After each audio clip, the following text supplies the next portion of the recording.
கோவிலில் உடைத்த தேங்காய் அழுகியிருந்தால் அது கெட்ட சகுனமா, நல்ல சக்தியின் அடையாளமா? ஒவ்வொரு ஆலயத்திலும் ஒவ்வொரு வழிபாட்டிலும் நம்மோடு மிக நெருக்கமாக பயணிக்கிற ஒரு புனிதம் உண்டென்றால் அது தேங்காய். உணவிலும் தேங்காய், வழிபாட்டிலும் தேங்காய், துவக்கத்திலும் தேங்காய், நன்றி கூறுவதிலும் தேங்காய், புதிய வீடு குடியேறும் போது, புதிய கடை திறக்கும் போது, முக்கிய முடிவெடுக்கும் தருணங்களில் முதலில் தேங்காய் உடைத்துத்தான் நாம் தொடங்குகிறோம்.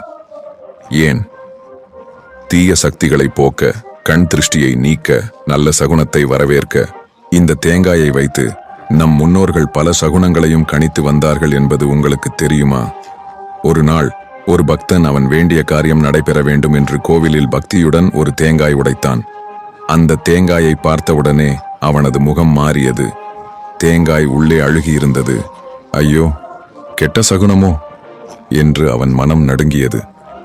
அப்போது அருகில் இருந்த வயதான அடியார் ஒருவர் அவனை அருகில் அழைத்து மென்மையாகச் சொன்னார், மகனே, தேங்காய் அழுகியிருந்தால் பயப்படாதே.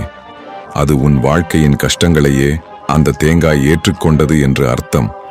ஆம், தேங்காய் அழுகியிருப்பது கெட்ட சகுனம் இல்லை, அது மிகப்பெரிய நல்ல அறிகுறி.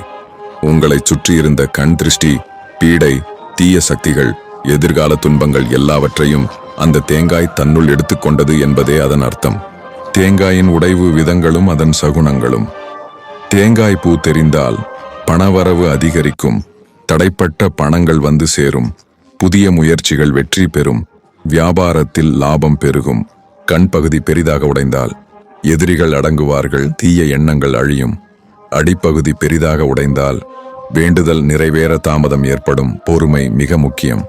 தேங்காய் சரியாக 2 பாகங்களாக உடைந்தால் குடும்பத்தில் ஒற்றுமை பெருகும், மனக்கசப்புகள் நீங்கும். தேங்காய் நீள்வாக்கில் உடைந்தால் சில பிரச்சனைகள் வரலாம், மேலும் வழிபாடும் அவசியம்.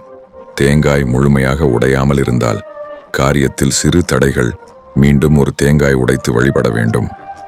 தேங்காய்க்குள் நீர் இல்லை என்றால் வெற்றிக்காக அதிக முயற்சி தேவைப்படும். சிதறு தேங்காய் பற்றி ஒரு முக்கிய நம்பிக்கை. சில கோவில்களில் தேங்காயை தரையில் சிதறடிக்கும் பழக்கம் உண்டு. அது ஏன் தெரியுமா? தேங்காய் சிறு சிறு துண்டுகளாக சிதறினால் நம்முடைய துன்பங்களும் அதே போல் சிதறி போகும் என்பது ஐதீகம். அதனால்தான் தேங்காய் சிதற நன்றாக உடைய வேண்டும் என்று சொல்கிறார்கள். இறுதியாக மிக முக்கியமான உண்மை, தேங்காய் அழுகியிருந்தால் பயப்பட வேண்டாம். தேங்காய் நன்றாக உடைந்தால் அகந்தை உடைந்ததாக நினைக்க வேண்டும். தேங்காய் சிதறினால் துன்பங்கள் சிதறும் என்று நம்ப வேண்டும். நம்பிக்கையோடு உடைத்த தேங்காயே நம் வாழ்க்கையையும் புதிதாய் உருவாக்கும்.